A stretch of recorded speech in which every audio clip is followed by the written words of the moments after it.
دوستو السلام علیکم ورحمۃ اللہ وبرکاتہ۔ آج ہم آپ کے لیے حضرت مولانا قاری محمد حنیف صاحب ملتانی رحمۃ اللہ علیہ کا بہت ہی پیارا بیان لے کر حاضر ہوئے ہیں، جس کا عنوان ہے زندگی بدل دینے والا بیان۔ اس بیان سے بہت سارے لوگوں کی زندگیاں بدل گئیں۔ آپ بھی ایک بار ضرور سماعت فرمائیں اور حضرت مولانا قاری محمد حنیف صاحب ملتانی رحمۃ اللہ علیہ کے لیے دعائے مغفرت فرمائیں۔ اللہ تعالی ہم سب کو عمل کی توفیق عطا فرمائے۔ فرمایا لہم قلوب لا یفقہون بہا، اللہ پاک جل شانہ فرماتے ہیں جس کا دل قرآن کریم سمجھنے کا عادی نہیں، لہم قلوب لا یفقہون بہا، جس کا دل قرآن سمجھنے کے لیے تیار نہیں، وَلَهُمْ أَعْيُنٌ لَا يُبْصِرُونَ بِهَا، جس کا کان اللہ کا قرآن سننے کے لیے تیار نہیں،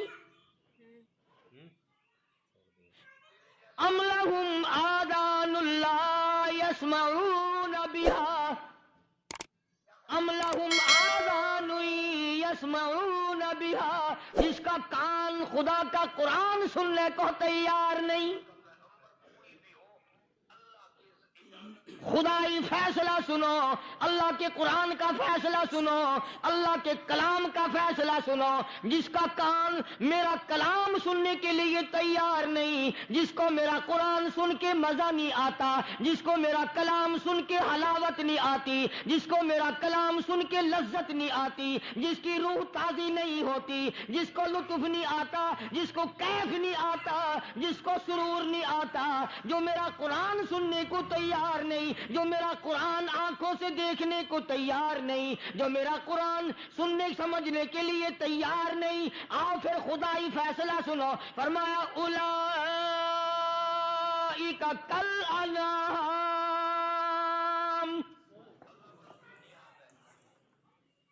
میرا فیصلہ نہیں، کسی پارٹی کا فیصلہ نہیں، کسی فرقے کا نہیں، کسی طبقے کا نہیں، کسی جماعت کا نہیں۔ فرمایا اولئک الانعام، پیدا کرنے والا مالک و خالق کہتا ہے مجھے اپنی کبریائی کی قسم یہ سارے جانور ہیں،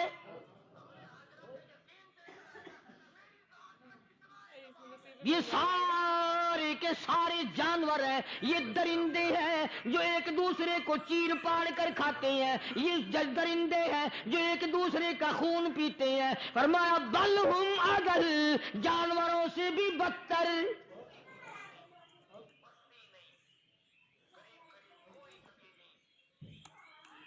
جس کے دل میں قرآن سن کر ترس نہیں، جس دل میں رحم نہیں، اپنے سے کمزور دیکھ کر جس کے دل میں شفقت نہیں، مہربانی کا مادہ نہیں، فرمایا وہ کوئی بندہ ہے، وہ تو جانور ہے۔ اور خدا غضب میں آ گیا، فرمایا بل ہم اضل، اس سے بھی بدتر۔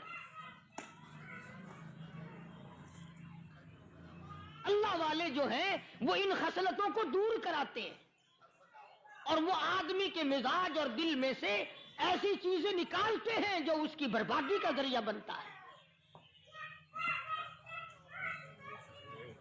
دل کی بیماریوں کا کسی کو فکر نہیں، بخار ہو جائے آپ چڑھ جائے آپ کو پتہ چل جاتا ہے، نزلہ ہو جائے آپ کو پتہ چل جاتا ہے، کھانسی ہو جائے پتہ چل جاتا ہے، دل کی بیماریوں کا کیا پتہ چلے؟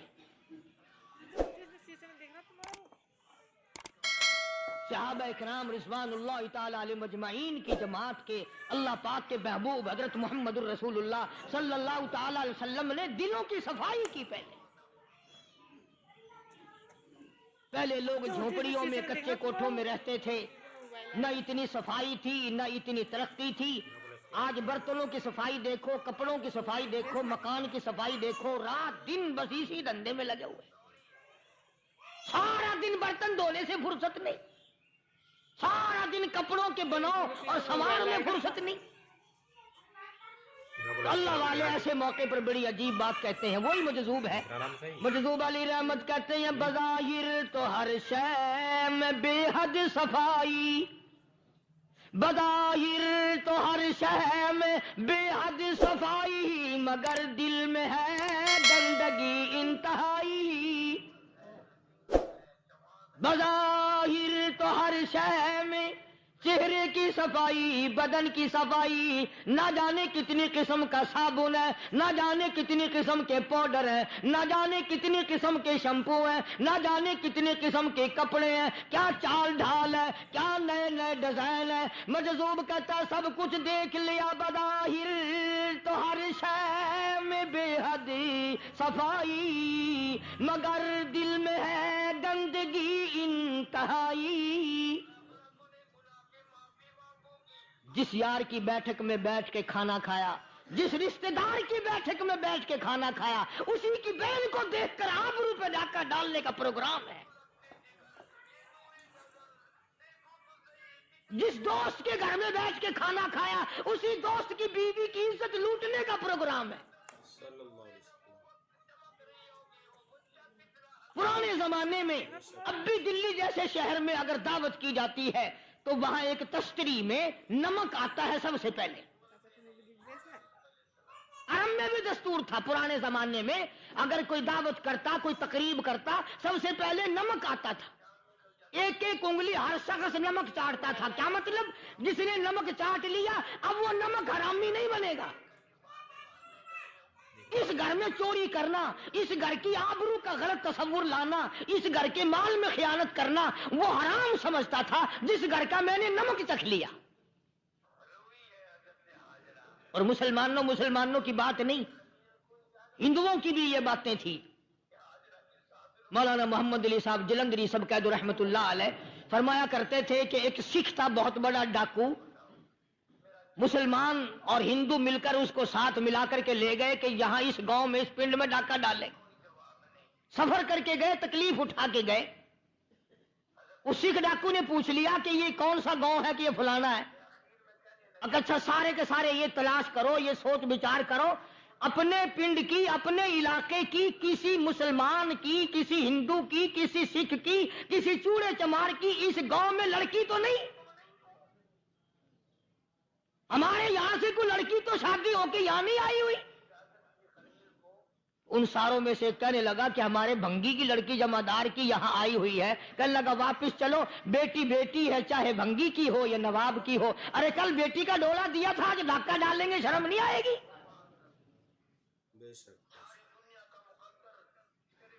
آج وہ تصور کہاں چلے گئے؟ اور ہم سب روتے پھرتے ہیں سکون نہیں، سکون نہیں، اطمینان نہیں۔ ارے اطمینان آئے گا کیسے؟ ہمارے دل بے ایمان ہے، نیتیں خراب ہے، آئے گا کہاں سے؟ صحابہ کرام رضوان اللہ تعالی علیہ مجمعین کی جماعت نے اس قدر اس بات پہ محنت کی اور کوشش کی کہ غلط لقمہ بھی پیٹ کے اندر نہ چلا جائے۔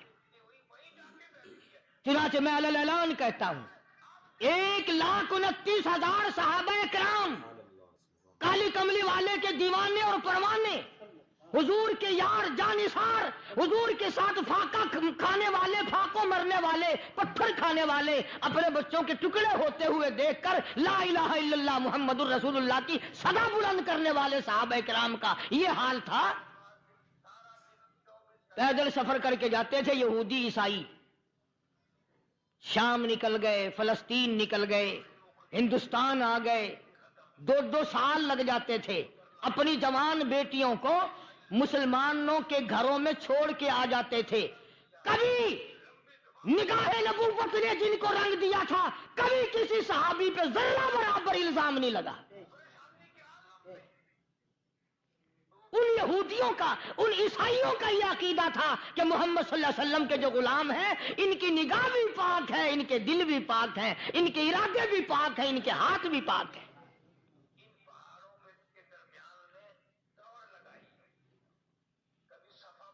مصر کے گورنر نے، مصر کے جنرل کرنل نے خط لکھا سیدنا فاروق اعظم رضی اللہ تعالی عنہ کی خدمت میں، دور خلافت ہے حضرت فاروق اعظم کا۔ کیا خط لکھا کہ حضور مجھے کافی وقت گزر گیا ہے اور فلاں علاقے میں آپ کے حکم سے ہم نے جانا ہے اور راستہ صرف ایک ہے اور اس راستے میں جال بچھا دیا گیا، اب مجھے مشورہ دیں میں کیا کروں، حکم دیں مجھے۔ جال کیا بچھا دیا گیا کہ ہمیں پتہ چل گیا ہے عیسائیوں نے پروگرام بنایا، سینکڑوں لڑکیاں تلاش کر کر کے بڑی خوبصورت حسینہ اکٹھی کی ہیں، ان کو گانے بجانے کی ٹریننگ دی ہے، ان کو اچھی اچھی آوازوں والی لڑکیاں ڈھونڈ کے لائے ہیں، اور انہوں نے یہ پروگرام بنایا کہ جب مسلمانوں کی فوج اس گلی سے گزرے گی ان کوٹھوں کے اوپر چڑھ کے گانا بجانا کریں گے تاکہ ان کے دل میں بدماشی آئے اور ان کا بیڑا غرق ہو۔ سبحان اللہ، سبحان اللہ، سبحان اللہ۔ کبھی کافر کا یہ عقیدہ تھا کہ مسلمان کا دل بگڑا تو یہ گیا، اس کی نیت میں خرابی آئی اور یہ تباہ ہوا۔ جناب فاروق اعظم رضی اللہ تعالیٰ عنہ نے اسے یہ خط نہیں لکھا کہ تو قرآن پڑھا کر، تو نفل پڑھا کر۔ امیر المومنین خلیفۃ المسلمین سیدنا فاروق اعظم رضی اللہ تعالیٰ عنہ نے اپنے جنرل کرنل کو خط لکھا کہ اس میں لمبی چوڑی فکر کی کوئی بات نہیں، اس میں کوئی پریشانی والی بات نہیں، کوئی سوچ و بچار والی بات نہیں، سارے تیری فوج میں تیری کمان میں مسلمان ہیں، سب کو اکٹھا کر لے، ساروں کو اکٹھا کر کے قرآن کریم کے سورت نور کی 2 آیتیں سنا دے۔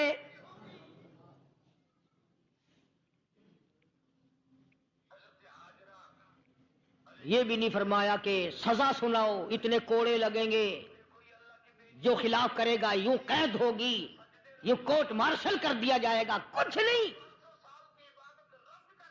جناب فاروق اعظم رضی اللہ تعالیٰ عنہ کی رائے دیکھو، ان کے خیال میں قرآن کریم میں اتنی بڑی طاقت ہے، اتنی بڑی عظمت ہے، اتنی بڑی کرامت ہے، کلام الہی میں اتنا بڑا شرف ہے۔ اعلان کر دیا، فرمایا اپنے کرنل کو ساری فوج کو، لشکر کو اکٹھا کر کے قرآن کریم کی فلاں فلاں آیت سنا دے۔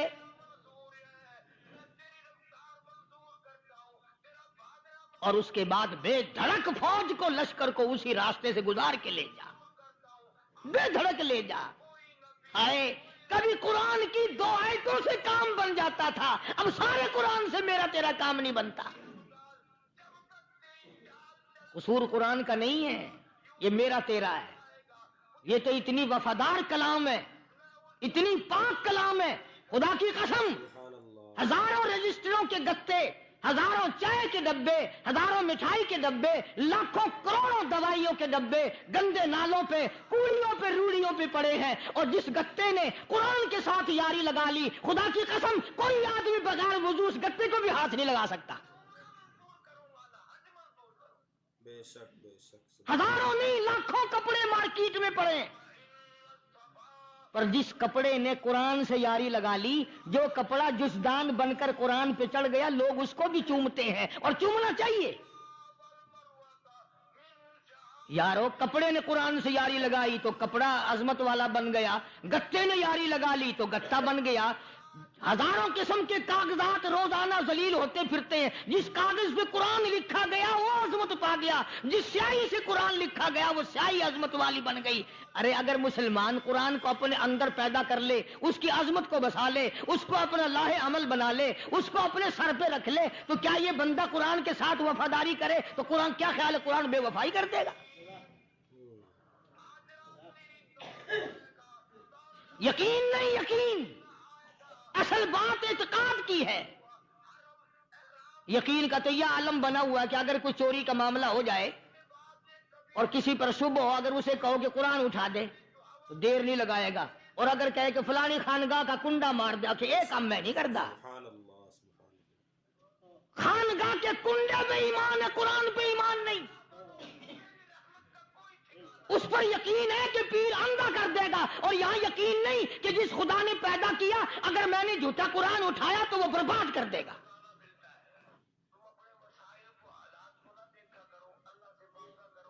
عجیب عجیب لوگ ہیں۔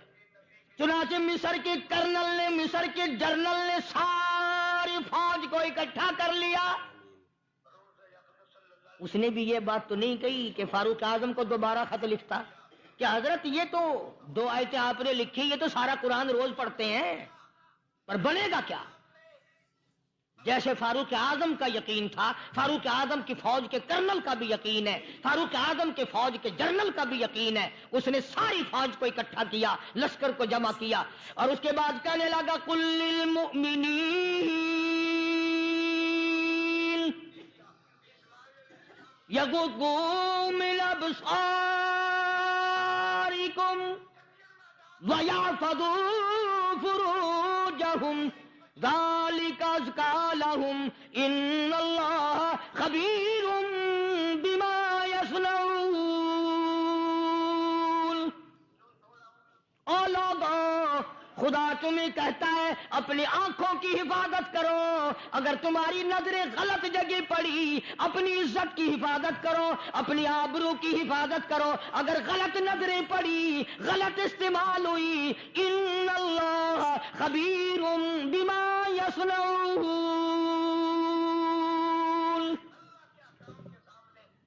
اللہ پاک تمہاری ساتھ ساتھ ہے، وہ ہر چیز کو دیکھتا جائے گا، وہ ہر چیز تمہاری دیکھے گا.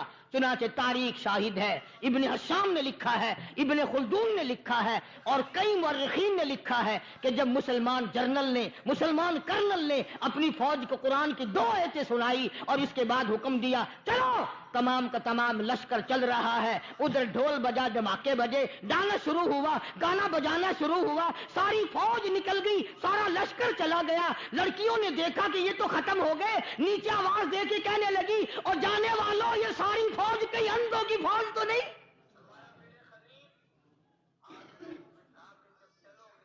یہ حسن کا نظارہ اور یہ ڈانس اور یہ آواز، ہم ناچ ناچ کے تھک گئی، کوئی سر نہیں اٹھاتا.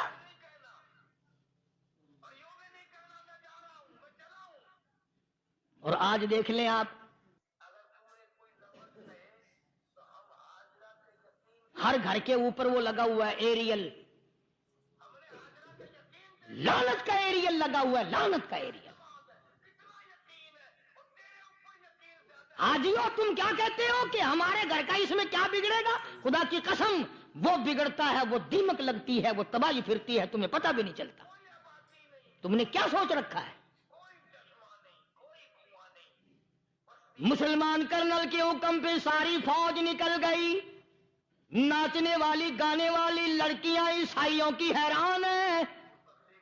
کیا ہوا؟ لاکھوں کی تعداد میں فوج گزر گئی، کوئی نگاہ اٹھا کے نہیں دیکھتا. ایک مسلمان سپاہی گزرتا گزرتا نیچی نظریں کیے کیے کہنے لگا سر کیسے اٹھائے، نگاہ کیسے کوئی اٹھائے گا؟ یہ سارے کے سارے اللہ کا قرآن سن کر آئے ہیں.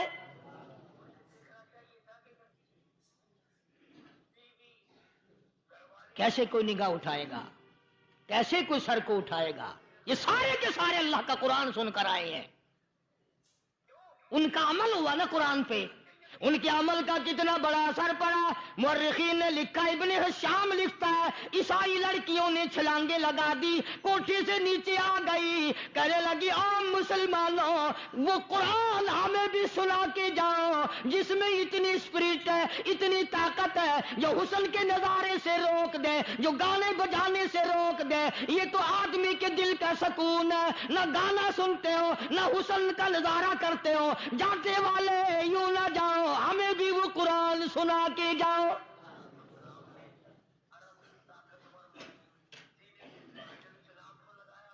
اس قرآن میں کتنی بڑی طاقت ہے، وہ کتنی عظمت ہوگی اس میں، اس کلام میں کتنی برکت ہوگی، جس کلام میں یہ تاثیر ہے کہ وہ ایسی ایسی چیزوں سے روک دیتا ہے. چنانچہ ایک مسلمان سپاہی چلتا بھی جاتا ہے اور کہنے لگا وَقُلْ لِلْمُؤْمِنِينَ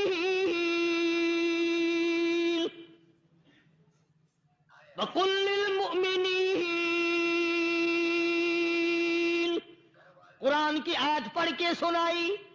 سینکڑوں نہیں بے شمار لڑکیاں ایک مسلمان کی زبان سے اللہ کا قرآن سن کے کہنے لگی اور جانے والوں چھوڑ کے نہ جاؤ، ہمیں بھی کلمہ پڑھاؤ.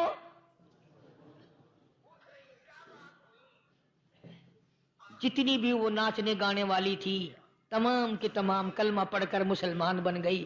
اور مورخین نے لکھا ہے آخری دم تک قرآن کی شیدائی اور دیوانی بن کے گزری ہیں.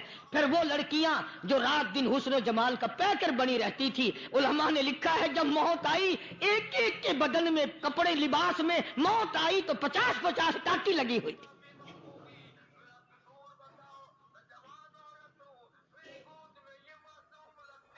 بظاہر تو آج بھی بڑی جھاڑا پنجی ہے، بڑی صفائی ہے، بڑی دوڑ دھوپ ہے. اسی کو مجذوب الاعلان کہتا بظاہر تو ہر شے میں بے حد صفائی، مگر دل میں ہے گندگی انتہائی، کبھی اس کے دھوکے میں آنا نہ بھائی، یہ سب ہے رعائی، یہ بس ہے رعائی. یہ تو چیز ہی کچھ نہیں.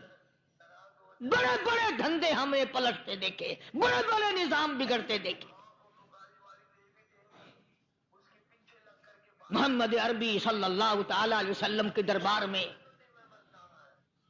بڑے بڑے لوگ آتے تھے. اللہ غنی، نگاہ نبوت نے جس کو رنگ دیا سبحان اللہ، پھر قیمت تو بن گیا، وہ اسلام کی دولت سے پیچھے نہ ہٹا. کوئی پیچھا پھر کے دیکھا ہی نہیں کہ ہم کیا کر رہے ہیں. ایک لذت تھی، ایک کیف تھا، ایک سرور تھا صحابہ کرام کو. کہاں سے وہ چیز ہم لائیں؟ کیسے ہم میں وہ چیز پیدا ہوگی؟ جنگ بدر ہوا، بڑی بہترین بات ہے، توجہ لکھ کے لے جاؤ، انشاءاللہ قبروں میں دعائیں دو گے. جنگ بدر ہوا، 70 سے زیادہ کافر پکڑے گئے، مدینے میں پکڑ کے قیدی بنا کر کے لائے گئے. تنگ دستی کا زمانہ ہے، 1 سال نہیں ہوا مسلمان اجڑ کے آئے تھے، مار کھا کے آئے، پریشان ہو کر آئے، دن دولت چھوڑ کر لٹا کر آئے. ان کے پلے کیا تھا؟ شام کا وقت ہوا، مدنی کریم صلی اللہ تعالی علیہ وسلم نے مسجد کے دروازے میں کھڑے ہو کر اعلان فرما دیا، کون ہے، کون ہے جو میرے مہمانوں کو کھانا کھلائے؟ اور وہ مہمان کوئی شہنشاہ نہیں تھے، ہیں بھی کافر، ہیں بھی اسلام کے دشمن، آئے بھی صحابہ کرام کو مارنے، میدان جنگ سے پکڑ کے لائے گئے، جنگی قیدی ہیں. اس نبی کی طرف کبھی منہ کیا کر جس نبی کا تو غلام ہے، امتی بنا پھرتا ہے. فرمایا کون ہے جو میرے مہمانوں کو کھانا کھلائے؟ صحابہ کرام میں سے کسی نے 2 پکڑ لیے، کسی نے 1 کو ساتھ لے لیا. ایک بنادار سا غریب سا صحابی ہے، اس نے ساتھ لے لیا ایک مہمان اور گھر لے کے گیا. بیوی کو کہنے لگا کہ کھانا کتنا ہے؟ کہ بس 1 آدمی جوگا ہے، 1 آدمی کی کافی ہوگا. کان میں کہنے لگا اپنی بیوی کے، دستور تھا عرب کا، مہمان اور میزبان اکٹھے کھایا کرتے تھے. اپنی گھر والی کے کان میں کہنے لگا کہ اس کے آگے کھانا رکھ دیں گے مہمان کے، جب یہ کھانا شروع کر دے گا کسی بہانے سے دیوا بجھا دیو، میں یوں ہی منہ کو خالی ہلاتا رہوں گا، یہ کھانا کھا لے گا، پیٹ بھر جائے گا اس کا. چنانچہ کھانا آگے رکھ دیا، جو کچھ بھی تھا. اس نے کھانا شروع کیا کہ جی آپ بھی کھائیں، کہ ہاں ہاں میں بھی کھا رہا ہوں. بس یوں ہی کھانے میں بھی ہاتھ لگائے، منہ کو بھی ہاتھ لگائے اور منہ کو چلائے بھی برابر. بیوی نے چراغ بجھا دیا. یہ عمل تو صحابی کر رہا ہے اپنے گھر میں.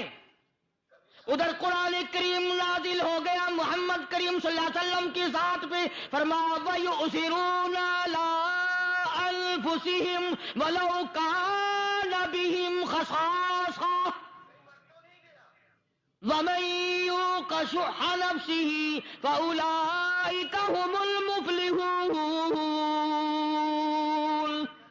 اور میرے محبوب مبارک ہو، تیری امت میں ایسے لوگ بھی ہیں جو اپنا منہ خالی ہلا رہا ہے، بیوی بھوکی بیٹھی ہے، چراغ بجھائے بیٹھی ہے اور اپنے ہاتھ کو خالی چلا رہا ہے اور میرے بندے کا پیٹ بھر رہا ہے. اور میرے محبوب مجھے اپنی عظمت کی قسم، میں تیری ان دیوانوں پہ جنت واجب کر چکا.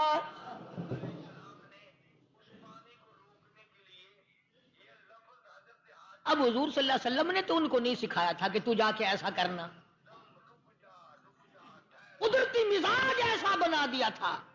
ایک اور موقع آیا مدینے پاک میں، جنگی قیدی اور جگہ سے اسی طرح سے آئے، ایک صحابی ایک اور آدمی کو، جنگی قیدی کو کافر میں گھر لے گیا۔ بیوی کہنے لگی کہ ایک ہی آدمی کا کھانا ہے بس، انہوں نے کہا اس کو دے دو۔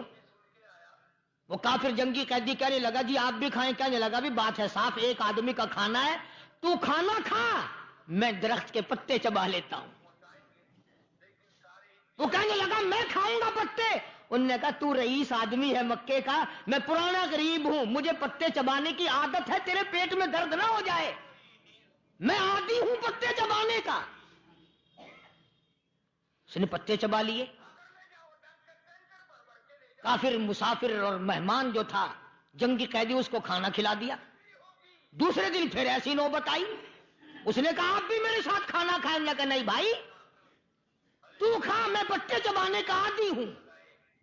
2 دن تو اس کافر نے کھانا کھا لیا، اور جب تیسرے دن اس کے آگے کھانا آیا، انہوں نے کہا بھائی تو ہی کھا، بس اتنا ہی کھانا ہے، میں تو میاں بیوی ہم تو پتے چبا لیں گے۔ اور کہنے لگا مدینے والوں تم خود پتے چباتے ہو، دشمنوں کو کھانا کھلاتے ہو، آج میری بھی ایک شرط ہے، پہلے کلمہ پڑھا پھر کھانا کھلا۔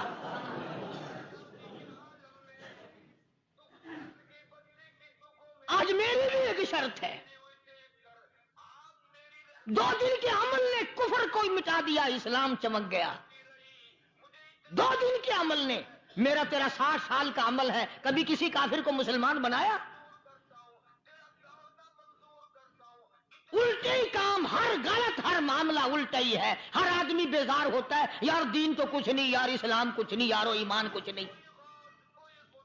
اسی کو قرآن کریم نے للکار کے آواز دے کے فرما دیا لوگوں ایسی گڑبڑ نہ کرو ورنہ میں وہ خدا ہوں فَأَخَذَتْكُمُ الصَّاعِقَةُ وَأَنْتُمْ تَنْظُرُونَ۔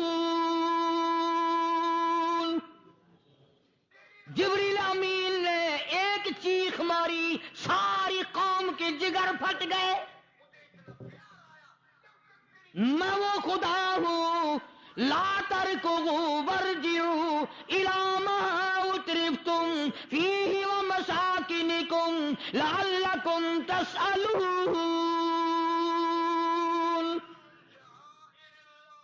لوگ مکان چھوڑ کے بھاگتے ہیں، ماحول چھوڑ کر بھاگتے ہیں، معاشرہ چھوڑ کر کے بھاگتے ہیں، خدا کہتا آؤ جن مکانوں پہ تمہیں ناز تھا وہ یہ کھڑے بھاگ آ رہے۔ اسی کو قرآن کریم کہتا ہے ان الذین قالوا ربنا اللہ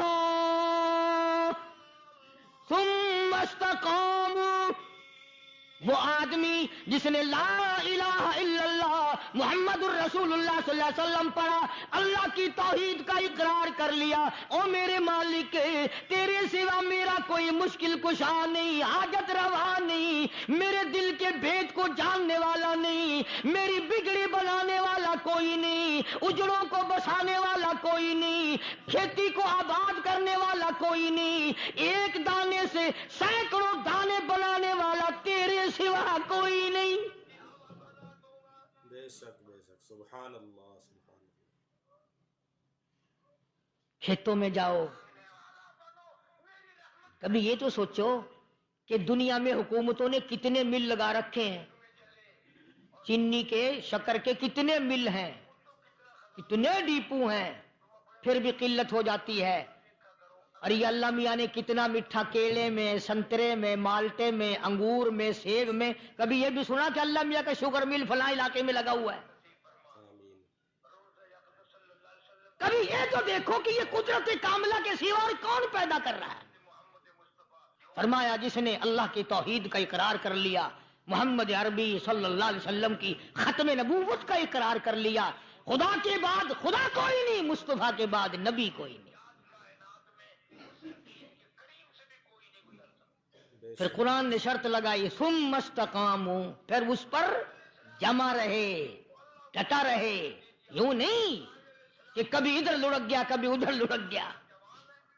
لوگ تو بدل جاتے ہیں، لوگوں کا کیا ہے؟ پچھلے سال کی بات ہے، یہیں مغرب کی نماز کے بعد گرمی کے موسم میں میں یہاں بیٹھا ہوا تھا باہر، آگے شہر کے وہ آدمی وہ کہنے لگے جی ایک کام آئے ہیں، میں نے کہا کیا؟ کہ 25,000 روپے چوری ہو گیا ہمارا، بتاؤ ہمیں۔ میں نے کہا بھی مجھے کیا پتا۔ انہوں نے کہا نہیں سارا شہر کہتا ہے کہ قاری نہیں بتا دیتا ہے۔ میں نے کہا اچھا یہ یوں نہیں جانے کا۔ میں نے کہا پھر آدھے لوں گا۔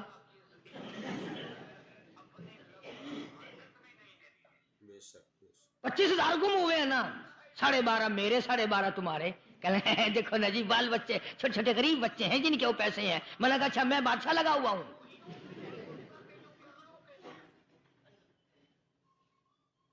انہوں نے کہا جی سودا مہنگا۔ میں نے کہا پھر کہیں اور چلے جاؤ۔ کتنا میں نے سمجھایا نہیں ماننا کہ اگر ہمیں یوں پتہ چل جائے مولویوں کو ولیوں کو تو پھر یہ لاکھوں کروڑوں پولیس والے رکھنے کی ضرورت ہے بھلا؟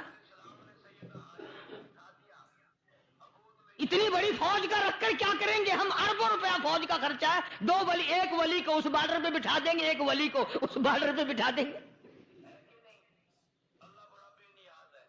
پھر ہم بڑھانا دیں گے اولیاء کرام رجمت۔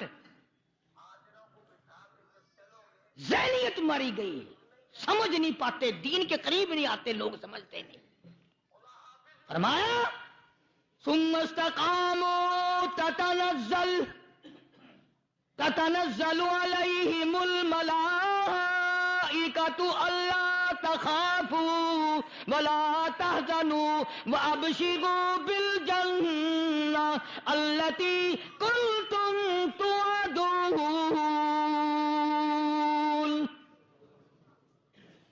قرآن کہتا ہے ادھر ولی کی موت آتی ہے، ایسا آدمی جو اپنے کلمے پہ جمع رہے، شرک و بدعت کی لعنت سے بچے، کفر و نفاق سے بچے۔ ادھر موت آتی ہے، ادھر فرشتے کہتے ہیں گھبرانا، غم نہ کر، بہشت کے دروازے تیرے لیے سارے کھلے ہوئے۔ وَلَكُمْ فِيهَا مَا تَشْتَهِي أَنفُسُكُمْ وَلَكُمْ فِيهَا مَا تَدَّعُونَ۔ فرمایا ہم تمہاری ہر اس تمنا کو پورا کریں گے، ہر اس آرزو کو پورا کریں گے، جو مانگو گے وہی ملے گا، جو کہو گے وہی دیا جائے گا۔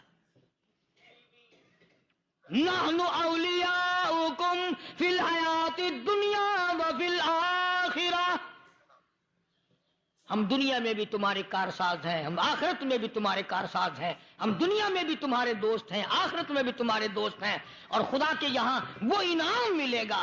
اللہ غنی، رائی کے دانے کے برابر نیکی کی ہوگی، جب پہاڑوں کے برابر ثواب ملے گا تو آدمی حیران ہوگا، یا اللہ تیرے جیسا بینک تو کسی کا بھی نہیں۔ رائی کا دانہ لے کر پہاڑ واپس کر دیا، مالک نے نجات کا ذریعہ بنا دیا۔ فرمایا نزلا من غفور رحیم،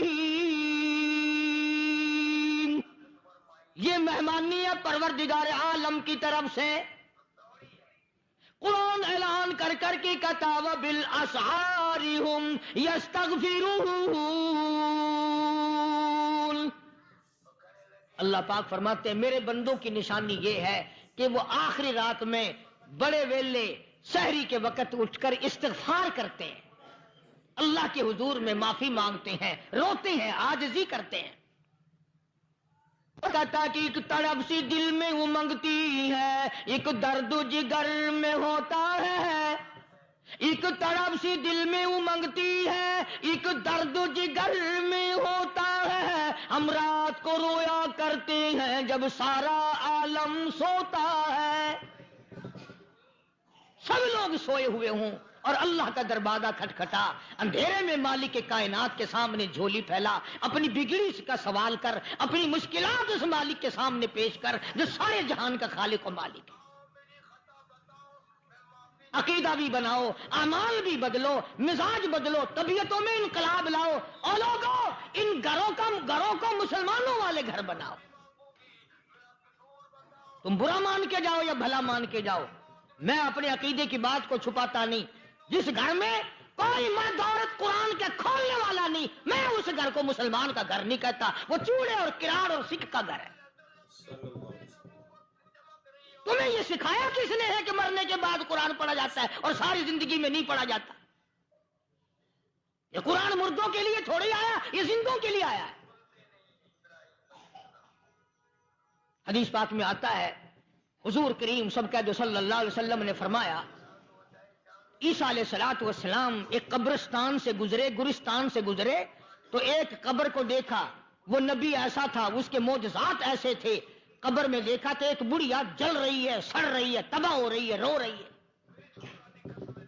تو عیسیٰ علیہ الصلوۃ والسلام پناہ پناہ کر کے وہاں سے گزر گئے۔ چند دنوں کے بعد جو اسی قبر کے پاس سے گزرے تو عیسیٰ علیہ السلام کو دھیان آیا کہ اس قبر میں ایک بڑھیا بڑی عذاب بھگت رہی تھی، مگر اس دن جو دیکھا وہ تو عیش میں بیٹھی ہے، تخت میں بیٹھی آرام کر رہی ہے۔ سیدنا عیسیٰ علیہ الصلوۃ والسلام نے اللہ پاک سے سوال کر دیا، الہی مرنے کے بعد تو آدمی کوئی نیکی بھی نہیں کر سکتا، اس نے کیا کر لیا جو اس کا سارا نظام بدل گیا؟ آواز آئی، اے عیسیٰ لکھ کے لے جاؤ یہ بات، حضور کا فرمان ہے۔ فرمایا، اے عیسیٰ، اس مائی کے چھوٹے سے پوتے نے استاد کے پاس جا کر کے پڑھا بسم اللہ الرحمن الرحیم، اس ننھے سے منہ سے، چھوٹے سے منہ سے جب یہ لفظ نکلا، اے اللہ تو بڑا مہربان ہے، تو بڑا کریم ہے۔ عیسیٰ چھوٹے سے منہ سے جب نکلا، وہ تو معصوم تھا، اس کے منہ سے جب نکلا نا کہ میں بڑا مہربان ہوں، میں نے اس معصوم بچے کے صدقے میں اس کی دادی پہ کرم کر دیا۔ اس کے نام میں بڑی برکتیں ہیں، اس اللہ کا نام لینے میں بڑی برکت ہے۔ گڑ میں مٹھاس ہے، اللہ کے نام میں مٹھاس نہیں۔ ٹافیوں میں مٹھاس ہے، اللہ کے نام میں مٹھاس نہیں۔ تم نے چکھ کے نہیں دیکھا، اگر تم چکھ لو خدا کی قسم دنیا کی کوئی چیز اچھی نہ لگے اللہ کے نام کے مقابلے میں۔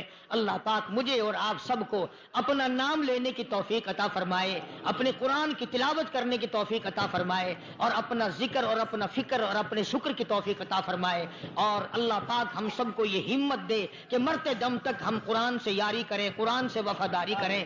وآخر دعوانا ان الحمدللہ رب العالمین۔